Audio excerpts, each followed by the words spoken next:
Bienvenidas y bienvenidos a su programa, ya lo dijo la Corte, en el cual analizamos los fallos emblemáticos, las sentencias más relevantes del Tribunal Constitucional de México. En esta ocasión vamos a platicar con nuestros invitados sobre el amparo directo en revisión 604/2018. Se trata de una muy relevante sentencia en la que se examinan los principios de proporcionalidad en materia penal, la proporcionalidad de las penas, la relación entre las penas determinadas, en este caso en materia de delincuencia organizada, con los bienes jurídicos tutelados y con las conductas prohibidas por el legislador penal. Y para entender el alcance de esta importante sentencia, le doy la bienvenida al programa a Horacio Vite. Horacio, un gusto recibirte en Ya lo dijo la Corte. Muchas gracias, doctor, por la invitación. Al contrario, gracias a ti. Y también le doy la bienvenida al programa a Rosalba Rodríguez Mireles. Rosalba, un gusto recibirte en tu programa, Ya lo dijo la Corte. Igualmente, doctor, y muchas gracias por el interés en el tema y por la invitación. Pues si quieres, Rosalba, empezamos contigo y te quería pedir si fueras tan amable de suministrarnos el contexto fáctico y la secuela procesal. Se trata de un amparo directo en revisión, por tanto, pues ya ha transcurrido a través de una serie de autoridades judiciales, ya existieron un conjunto de pronunciamientos. ¿Y cómo es que el caso llega a la Corte, Rosalba? Si fueras tan amable, por favor. Con muchísimo gusto, doctor. Este amparo directo en revisión inicia con los hechos que se le atribuyeron al recurrente. Se dice, bueno, no se dijo, quedó el hecho comprobado, el hecho delictivo comprobado, que desde el año 1999 a octubre de 2001, esta persona conformaba una organización criminal. No era él el líder. Sin embargo, la función del recurrente era recibir el narcótico en una colonia de esta Ciudad de México y lo trasladaba y custodiaba para entregarlo a otras personas que elaboraban grapas con ese estupefaciente, que es cocaína. Esta distribución se hacía en unas llamadas tiendas en el municipio de Nezahualcóyotl, Estado de México. Una vez que se detiene a esta persona bajo orden de aprehensión, se le inicia la averiguación previa y se inicia bajo el sistema mixto. Esto es importante también. Fue en noviembre de 2001 cuando se inicia la averiguación previa contra esta persona. Se ejerce acción penal por su responsabilidad, su probable responsabilidad en la comisión de los delitos de delincuencia organizada y contra la salud en su modalidad de tráfico de estupefaciente denominado cocaína. El juez federal con residencia en el Estado de México, a quien correspondió instruirle el proceso, le dictó sentencia en junio de 2003 por estos delitos, los cuales importa saber, porque ahí es donde viene establecida la penalidad señalada por el legislador, en los artículos 2, fracción 1 y 4, fracción 1, inciso A de la Ley Federal contra la Delincuencia Organizada y el delito de contra la salud establecido en los artículos 193 y 194 del Código Penal Federal. Lo sentencia a una pena de 20 años por lo que hace al delito de delincuencia organizada y 10 años por lo que hace al delito contra la salud, en un total de 30. Con su respectiva multa. Inconforme con esta sentencia, esta persona interpone el recurso de apelación. El Tribunal Colegiado del Segundo Circuito, el Tribunal Unitario, Delito Federal del Segundo Circuito, a quien conoce del asunto, en el mismo año, en 2003, en septiembre de 2003, confirma la sentencia condenatoria del juez de primera instancia. Posteriormente, esta persona, y esto es curioso, hasta 2017 promueve el juicio de amparo directo. Correspondió conocer claramente a un tribunal colegiado también del Segundo Circuito, de hecho con residencia en Toluca. Es importante aquí señalar qué es lo que el quejoso planteó ante el tribunal colegiado, qué es lo que genera que esta Corte terminara conociendo vía revisión del asunto. En la demanda de amparo, el quejoso le dice al tribunal colegiado que fue legal su detención, ilegal su detención porque no fue bajo el supuesto de flagrancia, que una vez detenido no fue puesto a disposición inmediatamente de la autoridad judicial, pues el MP solicitó la medida de arraigo. Aquí tenemos un elemento importante también del arraigo. También plantea la inconstitucionalidad de estas normas que le aplicó la autoridad responsable, el Tribunal Unitario, como es el artículo 12 de la Ley Federal contra la Delincuencia Organizada. Este artículo 12 establece justamente el arraigo, la posibilidad de arraigar. Porque él dice, pues me restringieron mi libertad, un arraigo domiciliario y no se me permitió ofrecer pruebas. También plantea la inconstitucionalidad de los artículos 41, párrafo segundo y tercero de la ley en comento, y que fue el fundamento para que la autoridad confirmara su sentencia. También hizo valer por ahí violaciones al debido proceso, se le dio para él, en su opinión, se le dio valor al contenido de diversas copias certificadas que habían sido unas diligencias desahogadas en otras averiguaciones previas y que llevaron a su proceso y que sirvieron también para sentenciarlo en la causa que analizó la Corte. También hizo valer la inconstitucionalidad del artículo 4, fracción 1, inciso A de la Ley Federal, y ahí es donde plantea que la pena mínima establecida en este artículo 4 que le fue impuesta carece de una proporcionalidad y razonabilidad suficiente entre la cuantía de la pena y la gravedad del delito. Eso es lo que le plantea el tribunal colegiado.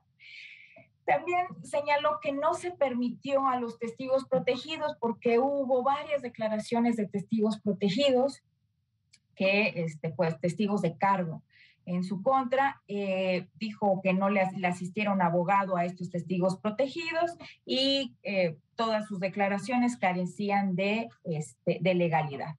Asimismo, doctor, también planteó este quejoso que se violaron sus derechos humanos de legalidad y debido proceso, pues se usó su imagen cuando le mostraron fotos a estos testigos protegidos de la persona de él.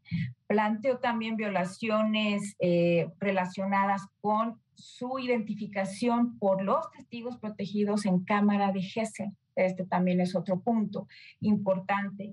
Fueron varios argumentos los que hizo valer. Señaló lo de la extracción de diligencias de unas averiguaciones previas a la averiguación previa origen de este asunto y indebida valoración que hizo tanto el juez de primera instancia como la autoridad responsable, el tribunal unitario. También consideró y planteó un elemento importante porque fue después esto materia de concesión de amparo, que es que no se ratificaron los peritajes por los peritos oficiales. Eso también es muy importante. Dicta sentencia el tribunal colegiado en noviembre de 2017 y concede el amparo. Concede el amparo por violaciones al debido proceso.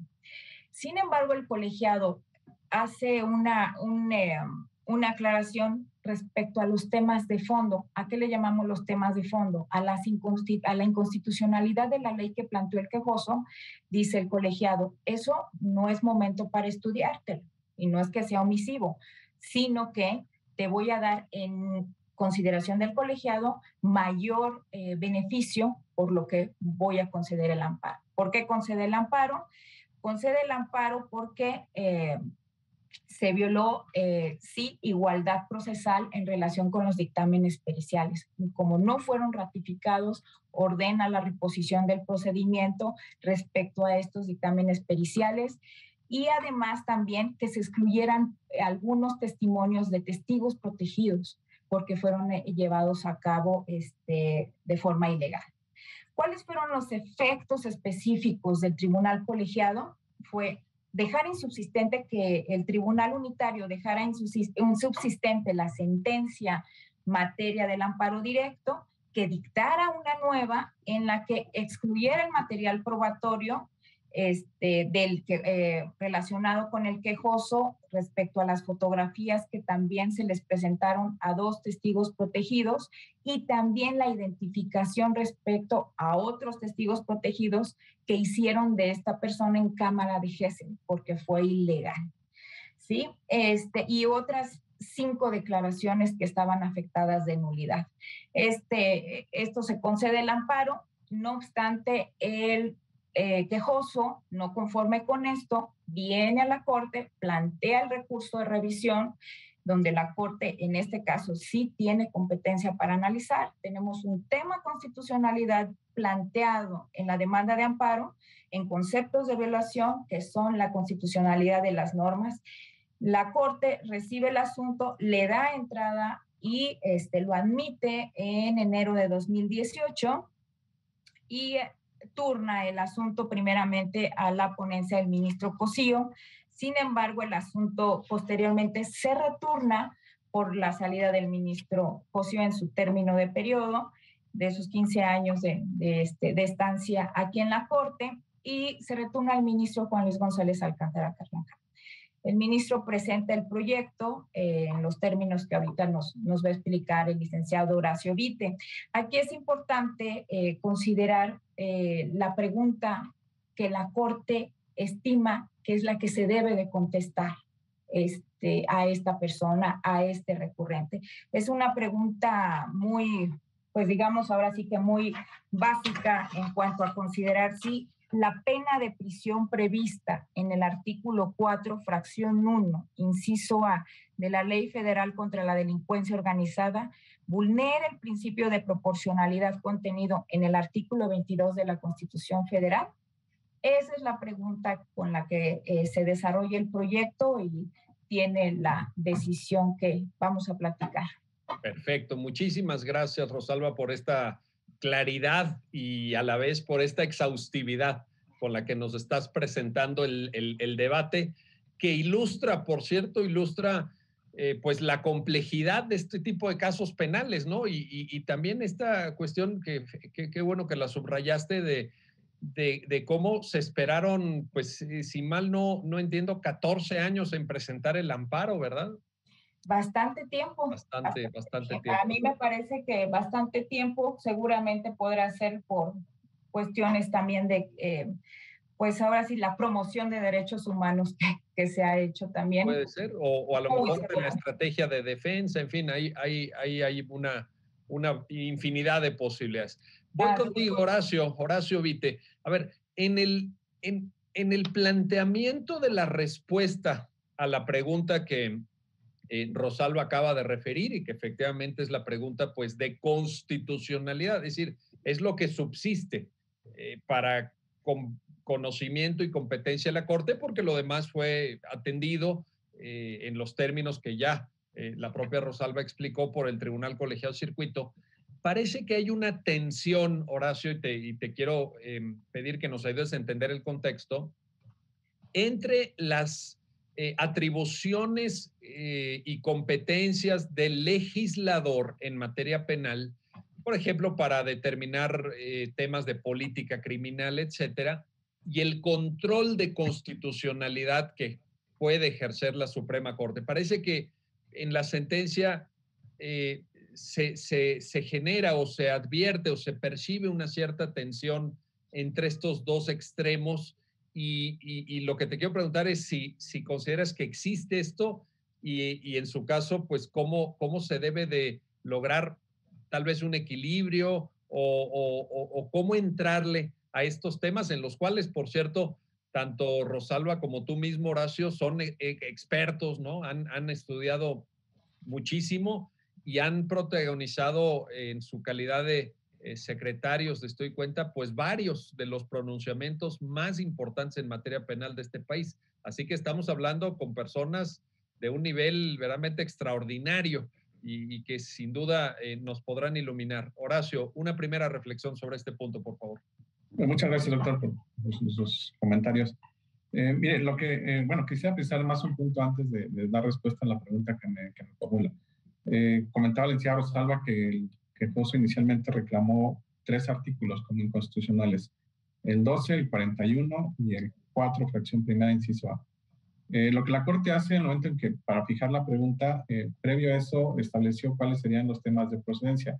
Y ahí se comentó que respecto al artículo 12 y 41 no entraríamos al análisis de constitucionalidad por dos razones. Respecto del 12, que establece la posibilidad de arraigo tratándose de delito de delincuencia organizada, se advirtió que durante ese arraigo en que él estuvo privado de su libertad, no se obtuvieron medios de prueba que fueran utilizados como pruebas de cargo en la sentencia reclamada.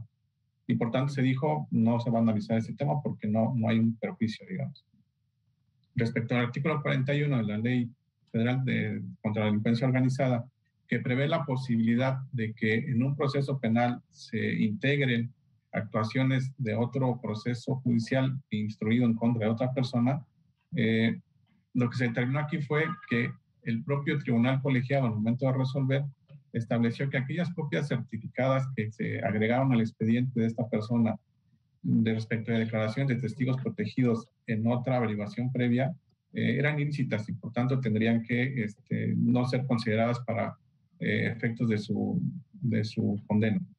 En ese sentido, la Corte dijo, esto no lo vamos a considerar, no podemos estudiar ese artículo porque no tenemos ese agravio respecto de este tema.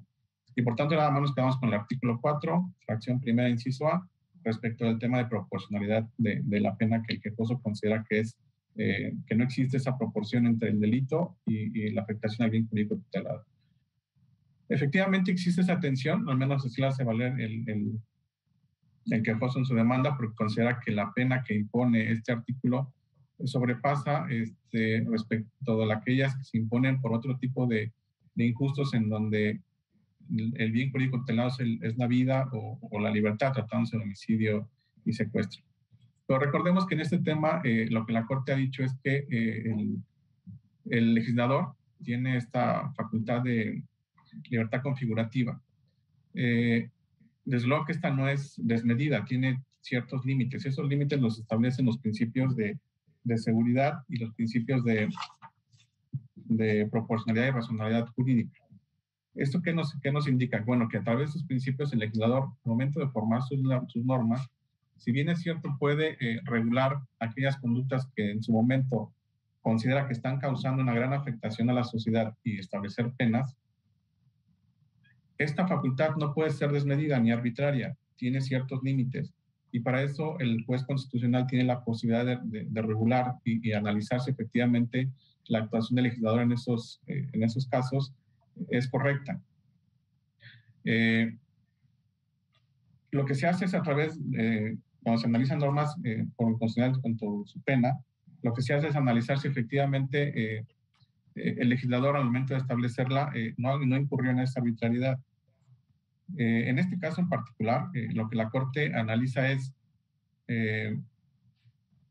partiendo de los precedentes que ya teníamos respecto a ese tipo de análisis, lo que hace es analizar el principio que contiene el artículo 22, que me parece que es importante que lo leamos para que tengamos el contexto. El artículo 22 dice, quedan prohibidas las penas de muerte, de mutilación, de infamia, la marca, los azotes, los palos, el tormento de cualquier especie, la multa excesiva, la confiscación de bienes y cualesquiera otras penas inusitadas y trascendentales. Toda pena debe ser proporcional al delito que sancione y al bien jurídico afectado. Esta última parte es el que establece el principio de proporcionalidad. Como vemos, la norma es muy general, establece el principio, pero no nos dice cómo es que lo debemos interpretar. Y ahí es donde entra la Suprema Corte para decir qué mecanismo utilizamos para poder interpretar este principio que de manera general contempla el artículo 22 constitucional. Y en ese sentido, la Corte ha sido, diversos precedentes ha venido manejando la posibilidad de que en estos casos no cabe la posibilidad de utilizar un test de proporcionalidad básico o común que generalmente se utiliza para restricciones de derechos fundamentales, que se compone de 4 grados. En este caso, la Corte dice, en este tipo de asuntos no podemos utilizar este test de proporcionalidad. Y para eso idea un mecanismo de ordinales y cardinales, que es el que finalmente la sentencia que estamos revisando utiliza, que consiste básicamente en la cuestión ordinal, que es el que se toma para este asunto, analizar, conjuntar un grupo, una familia, digamos, de delitos donde el bien jurídico tutelado es el mismo, y hacer una comparativa respecto de qué manera están sancionados unos y otros, y eso nos permitiría tener, digamos, un parámetro para poder decidir si la pena del delito que se trata está excedida o no está excedida. En este caso en particular, lo que hace la Corte es revisar, tratándose de delitos que están contemplados en una ley especial, que es la Ley Federal contra la Delincuencia Organizada, tomar delitos que esa misma ley contempla y las sanciones que ahí se persiguen. En este caso, esta persona fue considerada como supervisor, con facultades de supervisión y dirección en la agrupación criminal, y por tanto la pena que se le impuso o que prevé el artículo que se le aplicó es de 20 a 40 años de prisión. De entrada parecería una pena sumamente alta. Efectivamente, lo que hace la Corte es analizarlo frente a otros artículos que contemplan la misma violación al derecho, al bien jurídico tutelado, y encuentra que otras conductas como son contra la salud, en el caso de nosotros es contra la salud, otras conductas también como que prevé la misma legislación y que también están sancionadas con una pena igual, son las que contemplan cuando la delincuencia organizada está destinada a cometer delitos como recursos de procedencia ilícita, operaciones con recursos de procedencia ilícita, trata de personas, secuestro y robo de hidrocarburos. En la comparativa que hace la Corte en esa sentencia encuentra que las penas que establecen son exactamente las mismas y por tanto se considera que no existe una desproporción para el delito de contra la salud. Para este tipo de análisis lo que la Corte realiza es ese análisis comparativo, y en ese análisis comparativo también va inmerso el análisis de las incidencias de política criminal.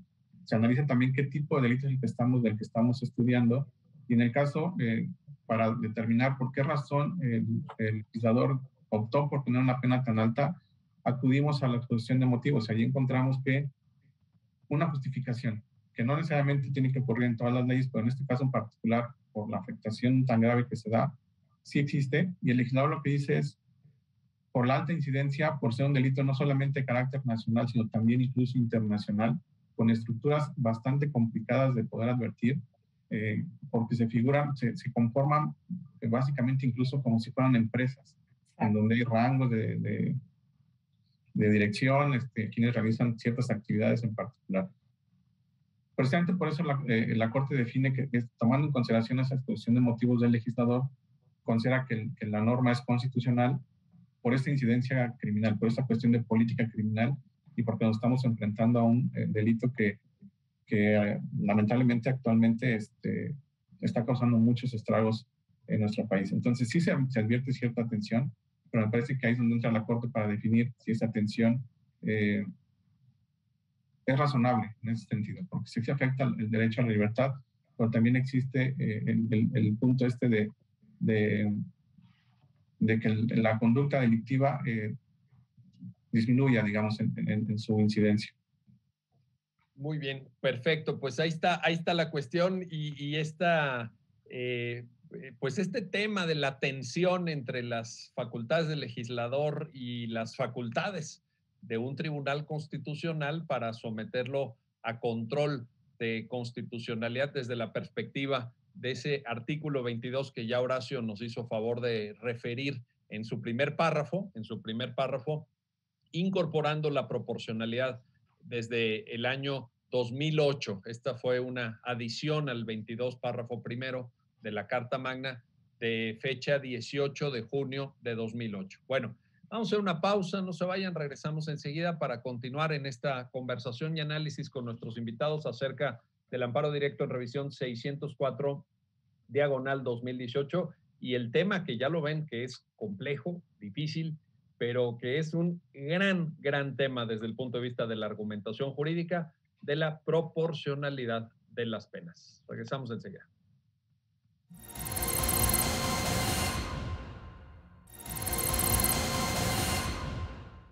Ya estamos de vuelta, ya estamos de regreso para continuar en el análisis de esta sentencia que resuelve el amparo directo en revisión 604/2018 con nuestros invitados. Y regreso contigo, Rosalba Rodríguez Mireles, para plantearte te pido ahí que nos ayudes a entender esta metodología de análisis a la que ya aludía Horacio, porque hay una expresión en la sentencia que me parece extraordinariamente afortunada, me parece que está mandando un mensaje muy poderoso en el sentido de decir, no podemos en el examen de proporcionalidad, que ya también Horacio nos explicó que no es la proporcionalidad aquella que nos encanta, cuando del test de las gradas, el test de proporcionalidad. Para restricciones de derechos, ¿verdad? Que eso sí, con sus 4 pasos, ¿no?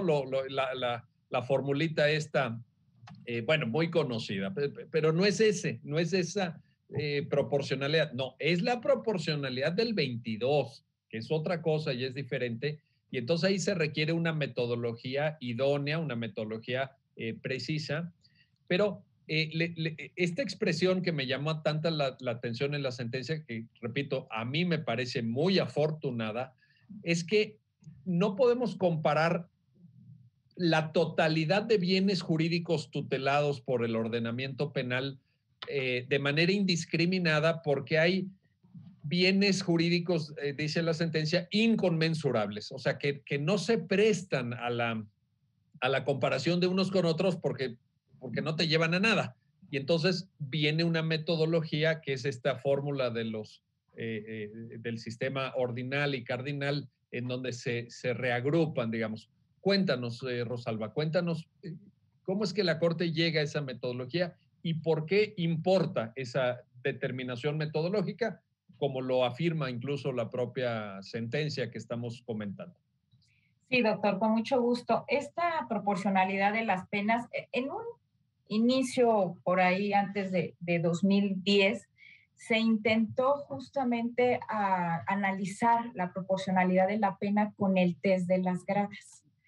Sin embargo, de hecho, justamente este asunto del que deriva la tesis de niveles ordinales y cardenales es en donde se establece que esta metodología del test de gradas, pues no, de restricción para derechos fundamentales, de análisis de restricción de derechos fundamentales, pues no servía para esta proporcionalidad de las penas.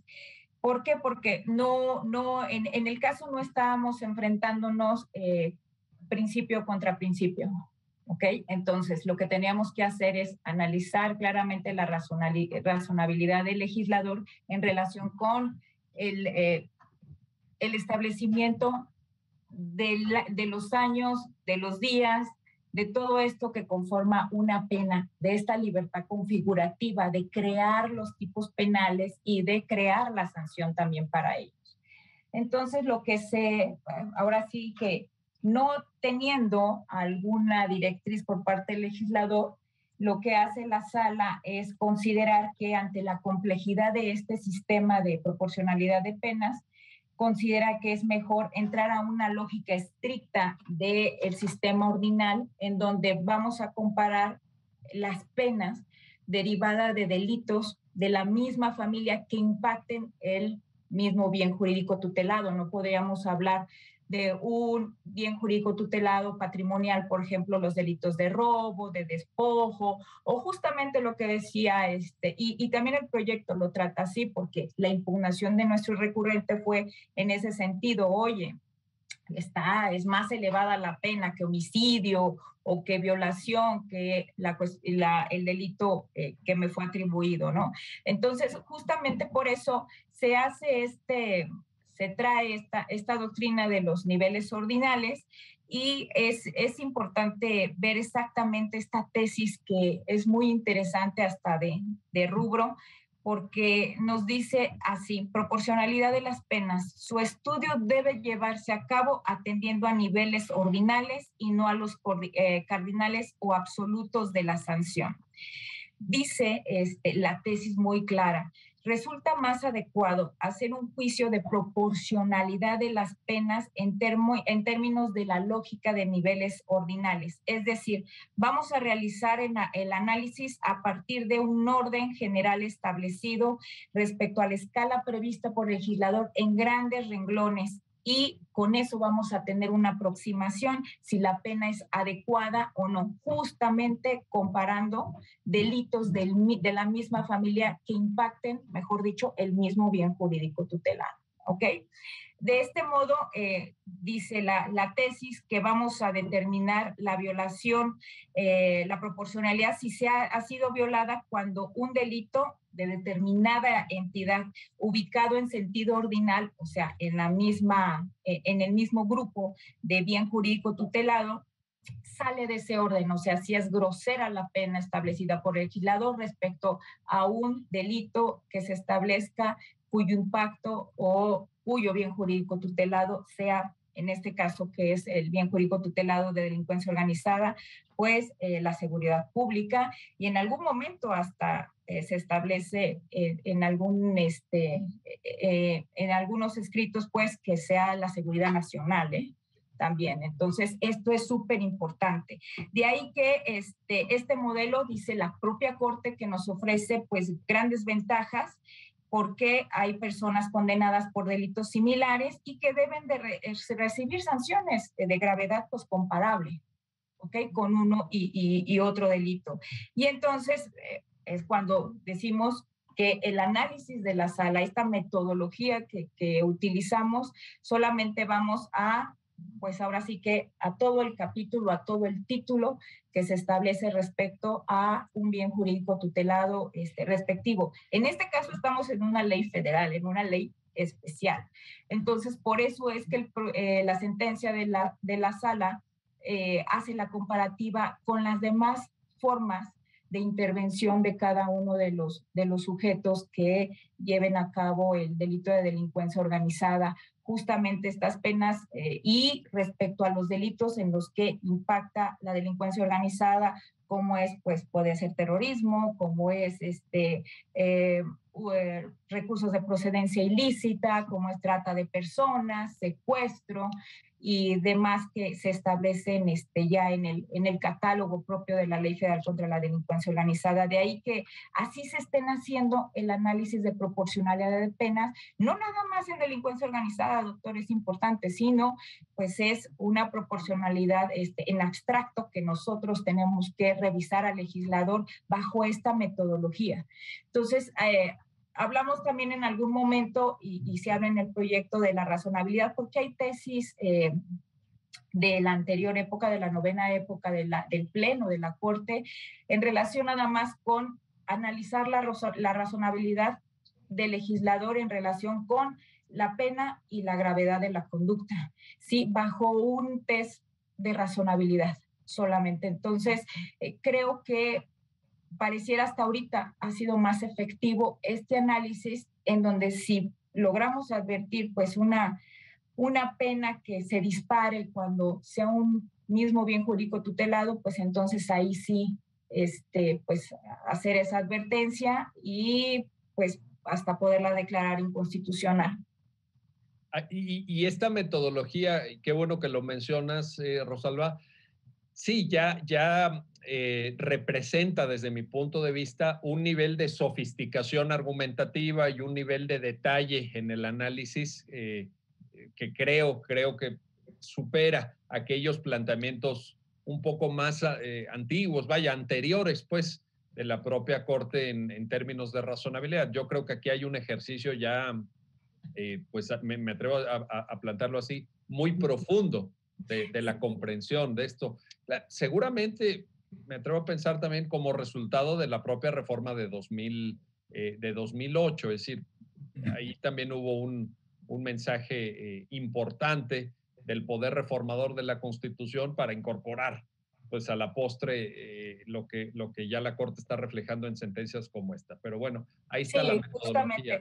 2008, donde se generó todo este sistema, digamos, especial para la delincuencia organizada desde el artículo 18 constitucional y todas las reformas también que se dieron a la Ley Federal contra la Delincuencia Organizada. Es un régimen especial, eso lo entendemos, y también habría que hacer no solamente para ellos, sino como lo dije, este análisis, esta metodología, no solamente la Corte lo analiza para delincuencia organizada, sino es para todos, es un análisis de proporcionalidad de pena en abstracto, dirigida al trabajo del legislador, no dirigida, que es importante decirlo, al trabajo que hace el juez de primera instancia en su ejercicio de individualización de pena. Sin duda, sí. Es bien importante esto. Claro, porque el margen de comparación es, y además tú misma lo dijiste hace un minuto, es en abstracto, no es respecto de la determinación que pudo haber tomado el juez de poner 22 años, 4 meses y 18 días, ¿verdad? No, sino es en abstracto. Y en esta lógica en abstracto, precisamente, Horacio, te voy contigo ahora para lo siguiente. En la sentencia aparece, si no estoy en un error, por lo menos yo conté 2 o 3 veces la expresión de la incidencia delictiva como un elemento a tomar en cuenta. Y esto, sin duda alguna, pues forma parte de la política criminal, tiene que ver también con el concepto que Rosalba también ya ponía a consideración, que es la libertad configurativa del legislador en materia penal. Hay también principios de deferencia de los tribunales constitucionales hacia las determinaciones legislativas, pero en el caso específico, Horacio, te planteo de incidencia delictiva, podría pensarse que es un tema que hay que manejar con mucha cautela, porque uno pensaría, si la proporcionalidad de las penas o el aumento de penas está en función de la incidencia, el delito que ameritaría la mayor pena en este país sería el robo, y probablemente en segundo lugar la extorsión, o segundo o tercer lugar, según datos del INEGI, la extorsión, etcétera. Y ahí es donde a mí me parece que hay que ser muy cuidadosos. Me parece que en una visión de si se produce más veces la conducta delictiva, ¿le vamos a ir subiendo las penas? Entramos en una lógica que si la extendemos nos puede llevar a digamos, a una violación, pues lo digo con todas sus letras, del principio de proporcionalidad. ¿Qué sucede con ese tema, Horacio? Un comentario, si fueras tan amable. Sí, doctor, aquí lo que hace la sentencia, y eso me parece que sí es un tema importante, hace una precisión, que es que ese análisis comparativo no es un análisis simplista. O sea, sí necesitamos no hacerlo de manera aislada, sino tomando como referencia las penas previstas por el propio legislador para otras conductas de gravedad similar. Pero además, esa comparación no puede hacerse de forma mecánica o simplista, porque además la similitud y la importancia de los bienes jurídicos lesionados y la intensidad de la afectación deben considerarse aspectos relacionados con la política criminal instrumentada por el legislador. Es decir, para determinar la gravedad de un delito también hay que atender las razones de oportunidad que están condicionadas por la política criminal del legislador. Esta incidencia criminal efectivamente no es la única razón que se puede tomar en cuenta. También tomamos en cuenta la intensidad de la afectación al bien jurídico tutelado. Tiene usted razón en el sentido de que si consideramos que la incidencia es un factor predominante para establecer las penas, el robo efectivamente estaría sancionado con 50 años de prisión, porque en nuestro país se da en cantidades muy altas. Sin embargo, aquí el tema no solamente es la incidencia misma, sino también cuál es la afectación al bien jurídico tutelado. En este caso, la delincuencia organizada, la seguridad de la sociedad y la seguridad nacional en algunos casos, es lo que nos lleva también a analizar si efectivamente la pena que propone el legislador es acorde. Y aquí es lo que comentaba, viene esta justificación que no necesariamente debe tener toda la norma que se produce, pero aquí sí la encontramos, y encontramos que esta afectación o este aumento de penas o la aplicación de la pena está también considerada en que es un delito de sumamente alto impacto, que no solamente tiene incidencia a nivel nacional, sino también a nivel internacional. Y los efectos que produce son muy variados. Es decir, un delito de robo pues puede afectar en alguna medida solamente el patrimonio de una persona en particular. La delincuencia organizada, por tratarse del bien jurídico tutelado que regula, tiene una afectación mucho más general. Digamos, delitos contra la salud, esta persona que se lleva a cabo la supervisión del reparto, el tráfico del narcótico de cocaína en Ciudad de Nezahualcóyotl, pues su impacto no es respecto a una sola persona, sino que es a una sociedad en general. Entonces, la incidencia no solamente es tomarla aislada, sino también vamos a ver la afectación al bien jurídico tutelado y ahí podremos definir si la decisión del legislador al establecer la pena fue correcta o es desproporcionada. Oye, en este sentido, te pido una precisión adicional, Horacio, respecto a si hubiera valido la pena, por ejemplo, valga la redundancia, hablando de penas precisamente, que el legislador hubiera sido un poquito más sofisticado en la determinación de este tipo de sanciones en tratándose de delitos contra la salud en función de sus diversas modalidades, porque como sabemos, delitos contra la salud agrupa diversas conductas que pueden ser desde transporte, venta, en fin, hay una complejidad en la legislación no especializada en materia de delincuencia organizada, sino en la legislación propiamente sustantiva. ¿Habría valido la pena ahí esa diferenciación o todo lo metemos? Si es delito contra la salud y se configura delincuencia organizada, nos vamos con esta lógica de 20 a 40 años de prisión. ¿Qué opinas ahí, Horacio? Bueno, como comentaba, la necesidad de justificación no es algo que sea necesariamente absoluta, pero en este caso en particular tal vez sí se hubiese requerido porque encontramos que en la ley especial algunas conductas que también podríamos considerar que afectan gravemente al bien jurídico tutelado como el terrorismo, tiene una sanción más baja. Aquí tal vez lo que habría que haber justificado es por qué razones esas conductas en nuestro país no tienen una afectación grave al bien jurídico tutelado. Tal vez es que el terrorismo, afortunadamente, en nuestro país aún no es un tema que sea tan común o que se esté presentando de manera, digamos, cotidiana o cuando se hayamos enfrentado a varios casos de ese tipo. Y tal vez esa sea una de las razones, pero aquí el problema es que cuando el legislador no nos las da, la Corte tiene esa facultad en ese ejercicio de interpretación que usted nos comentaba, y que me parece que es lo que tenemos que hacer en este tipo de asuntos, porque al principio no está perfectamente definido, solamente citado en la Constitución, donde la Corte tiene que entrar y analizar este tipo de cuestiones.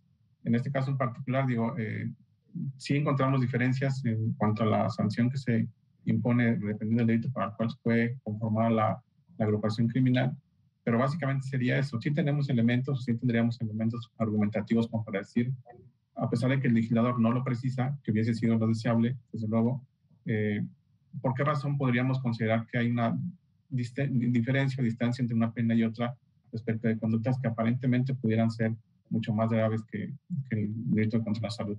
Me parece que ahí, con un análisis argumentativo, podríamos salvar esa cuestión. Hay que mencionar, por cierto, lo preciso antes de ir a una brevísima pausa, que en referencia a lo que señalaron tanto Rosalba como el propio Horacio del terrorismo, la ley establece una pena que va de 8 a 16 años de prisión en la ley de delincuencia organizada, aparte de las penas del Código Penal Federal en materia de terrorismo, etcétera, a quien tenga funciones de administración, dirección o supervisión, y de 4 a 8 años de prisión a quien no tenga las funciones anteriores. Esto, en efecto, como muy bien lo acaba de referir Horacio Vite, pues es interesante subrayar que es menor que la pena que va de 20 a 40 años en tratándose precisamente del caso que nos ocupa, que es delitos contra la salud. También vale la pena tomar en cuenta porque sí es una distancia, pues caramba, considerable, pero ahí está la justificación a la que aludía Horacio. Vamos a hacer una pausa, no se vayan, regresamos para la tercera parte de esta conversación y análisis del amparo directo en revisión 604-2018 y el tema de la proporcionalidad de las penas. Regresamos enseguida.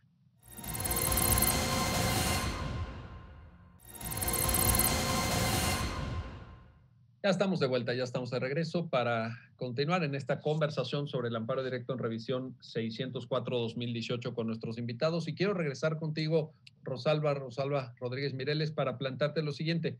Hay un diálogo, hay una referencia en el pronunciamiento que estamos comentando en la Corte a un instrumento internacional muy significativo, un instrumento internacional que ha marcado un antes y un después para comprender los temas de delincuencia organizada, que es la famosa Convención de Palermo. Así es. México suscribe esta convención, forma parte de este mecanismo en el seno de la Organización de Naciones Unidas. Y te pido también ahí un comentario, porque la Ley Federal de Delincuencia Organizada y la forma también en la que las conductas están reguladas, pues de algún modo responden a ese contexto. Vaya, la sentencia lo deja claro, ¿verdad? No podríamos aislarnos de la pertenencia de México a este mecanismo internacional y a tomar en serio la lucha del Estado mexicano contra la delincuencia organizada. Un comentario sobre esto, Rosalba. Claro que sí, doctor. Y esto tiene que ver justo con lo que nos comentaba el licenciado Horacio respecto al funcionamiento de esta delincuencia organizada como organización criminal, que es una empresa. Sí. Entonces, esto es impactante no solo a nivel nacional, sino con la comunidad internacional, de ahí la creación de esta Convención de Palermo por la Convención de las Naciones Unidas. Aquí es algo importante considerar que para la existencia de esta delincuencia organizada, de hecho en el proyecto así se dice, que es tan una empresa que esta necesita normas internas, sistema de comunicación especial, divisiones de trabajo, jerarquía, hay rutinas, hay procedimientos estandarizados, competencias técnicas y especializadas también, y hay profesionalización de cada uno de sus miembros. Entonces, esto es el extremo de una empresa criminal que, pues, la comunidad internacional tiene que hacer algo para detener. En este caso, justo por eso viene también la reforma en 2008, donde ya la delincuencia organizada se establece como un delito que debe ser solamente descrito, pues, por el legislador federal. Se federaliza completamente el delito de delincuencia organizada, porque antes la ley de delincuencia organizada la tenemos desde 1997, pero era un delito federal y cada estado pues sancionaba también este tipo de delito, y en sus códigos se contenía, mejor dicho, delincuencia organizada local, y de determinada forma ellos, con libertad configurativa también, su soberanía y demás, establecían las penalidades. Pero lo teníamos también como delincuencia organizada a nivel federal. Sin embargo, en 2008 ya se establece y se federaliza completamente. Los estados ya no pueden intervenir en reformas o descripción típica de este tipo penal.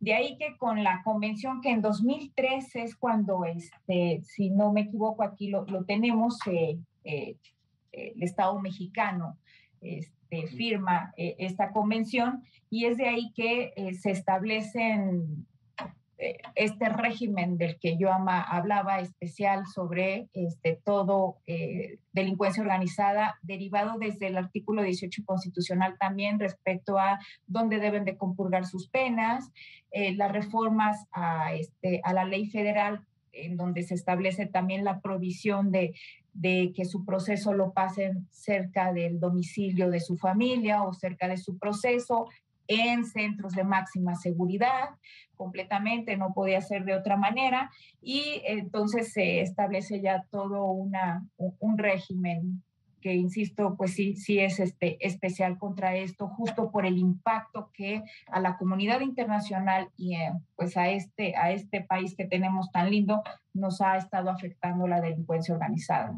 Y es de ahí donde la convención nos obliga también a crear normas importantes para, pues obviamente, pues tratar de hacer un muro de contención, ¿no?, sobre esto. Y ahí también toda la cuestión de los sistemas financieros, estar viendo lo que ahora se está, bueno, desde hace algunos años se está haciendo, tratar de rastrear la situación financiera de estas personas, porque la cuestión financiera es la que les da vida. Me parece que, en mi opinión, es el corazón, pues, de la delincuencia organizada, ¿no? Y ahí es donde el Estado mexicano puede pegar fuerte, ¿verdad? Puede pegar duro en el tema del dinero, pues rastrear el dinero, bloquear cuentas, en fin. Los grandes especialistas es lo que dicen, que el corazón de esto sí es el sistema financiero, porque, y realmente, doctor, digo, o sea, si no tienen dinero, ¿cómo van a pagar a los halcones, a los que les llaman a la empresa, halcones? a la empresa, como tú decías. ¿Cómo la empresa va a continuar con vida y además expandirse? Porque no es solamente expandirse en un efecto hormiga al país, sino es a todo el mundo. Entonces, ya no estamos hablando de una delincuencia organizada, una organización criminal de Tijuana a Chiapas, sino es de Tijuana a Asia. Es muy, muy fuerte esto. Y así es, y por eso es que es un riesgo y es un peligro para muchos países. Ahora, Horacio, regreso contigo a una cuestión ya más de proyección y de técnica jurídica. A ver, suponiendo que la Corte en algún momento llegase a declarar la falta de proporcionalidad de alguna pena, ¿cómo quedaría desde el punto de vista técnico-jurídico esa regulación? Es decir, porque parece que, dado el principio de reserva de ley, que ustedes dos conocen muy bien en materia penal, dado que no puede haber pena por analogía, tampoco en función del 14 párrafo tercero de la Constitución, una falta de proporcionalidad generaría una laguna, generaría un hueco en la regulación o modularía las penas. ¿Cuál sería el efecto técnico jurídico, Horacio? Doctor, en estricto sentido, en materia penal, o sea, los principios es exacta aplicación de la ley. Sería que si el delito queda sin pena, pues efectivamente el tiempo penal queda fuera. Sin embargo, este tema también es un tema discutido. Hay algún asunto que resolvió la primera sala en la que se analizó un delito de robo en el estado de Nuevo León y donde, por una cuestión más de tipo de taxatividad, se consideró que la pena no era clara. Y lo que se resolvió ahí en la sala, que fue una decisión que se tomó por mayoría de votos, fue que para no generar impunidad, ese delito se castigara con la sanción regulada por el código de ese estado para el tipo básico, en la que estamos analizando un robo con agravante. Y así fue como se manejó en la primera sala esa determinación, que al momento que se queda sin pena, digamos, el agravante, afecta a no generar esa impunidad, se aplica a la pena del tipo básico. Es un tema discutido, le comento, o sea, fue una decisión de mayoría. Ahí se considera que no es así, que una vez que la norma se declara inconstitucional porque la pena lo es, automáticamente es un delito sin pena y por tanto no se podría legislar para complementar ese tipo penal y por tanto pues tendría que dejar o excluirse del orden jurídico. Pero es un tema cuestionado. En ese tema encontramos opiniones diversas, digamos, con los ministros de la Suprema Corte y supongo que en la academia también. Se diría que por regla general, tratándose de una regla, de una norma de carácter penal, si se le elimina uno de los elementos que la conforman, pues entonces la pena queda, el delito queda, digamos, cortado y por tanto pues ya no se podría reconfigurar a menos que el legislador, después de que se determine que la norma es inconstitucional, vuelva a legislar y establezca de forma adecuada la penalidad. Esto que acabas de mencionar es importantísimo, Horacio, porque yo había escuchado, y ya estamos casi terminando el programa, pero te pido ahí un complemento de comentario. Yo había escuchado esta preocupación que señalas por no generar impunidad, es decir, al declarar la inconstitucionalidad y sacar del ordenamiento la pena, pues se quedaría un poco sin asidero el posible castigo de esa conducta. Pero como tú muy bien lo acabas de especificar, el legislador tiene expedita la facultad para volver a legislar en esa materia, haciendo que la pena sea proporcional. Es decir, no es una declaración de inconstitucionalidad de fondo de la regulación de la conducta, que no fuera una conducta regulable por el derecho penal, sino es cómo estableces la cuantía de la pena. Esto deja abierta la vía para el legislador, ¿cierto, Horacio? Cierto, efectivamente, una vez que la norma se declara inconstitucional, no quiere decir que el legislador no pueda regular esa conducta, salvo cuando la Corte dijera que esa conducta hay que eliminarla porque estamos yendo más allá de lo que el derecho penal le incumbe, ¿no? En ese caso en particular, tal vez sería la única opción en la que dirías, pues si ya está considerando que la norma es sobreinclusiva, que está yendo más allá de lo que tendría que regular en materia penal, pues la directriz sería, esto no es delito, no lo consideres como tal. Es una cuestión administrativa que puede ser sancionada como tal, pero no como delito. Fuera de ese caso, que se viene a la mente en este momento, me parece que queda la posibilidad para el legislador, cuando se invalida la norma por taxatividad o en esta cuestión de proporcionalidad, de volver a generar la norma y volver a regular la conducta si se considera que es algo que afecta un bien jurídico tutelado. Entonces, esa opción siempre queda abierta. Impunidad puede ser para el caso en concreto o los asuntos que ya están, digamos, procesados o sentenciados por esa norma, tal vez sí, pero digamos en lo futuro, evidentemente queda la posibilidad del legislador para que con libertad configurativa vuelva a tomar la norma, purgando, digamos, esos vicios que fueron advertidos por la Corte al momento en que analizó la norma que expulsó del orden jurídico. Excelente, excelente, porque en efecto, pues aquí se trata de que cada quien asuma su responsabilidad, ejerciendo el control de constitucionalidad desde la judicatura, en este caso desde la Corte, y que el legislador haga lo propio en su campo de competencias, pero no estarnos, a veces creo que nos sobrepreocupamos, ¿no? De que, híjole, es que si el legislador no hace esto y va a quedar ahí un hueco, pues que el legislador asuma. Que el legislador asuma también su tarea. Esa es parte del diálogo institucional propio de todo Estado democrático. Rosalba Rodríguez Mireles, Horacio Vite, gracias. Gracias a ambos por ayudarnos a entender este tema que pues ya lo hemos escuchado, es un tema complejo, es un tema difícil, pero a quienes nos apasiona la argumentación lo vemos como un tema de laboratorio, casi como un tema de manual extraordinario y ustedes lo acaban de explicar de manera clarísima. Así que les agradezco mucho su análisis, su comentario, su participación en el programa y a usted que nos ve, lo mismo. Gracias por acompañarnos en Ya lo dijo la Corte, el programa en el que se analizan las sentencias más importantes, los fallos emblemáticos del Tribunal Constitucional de México. Hasta pronto.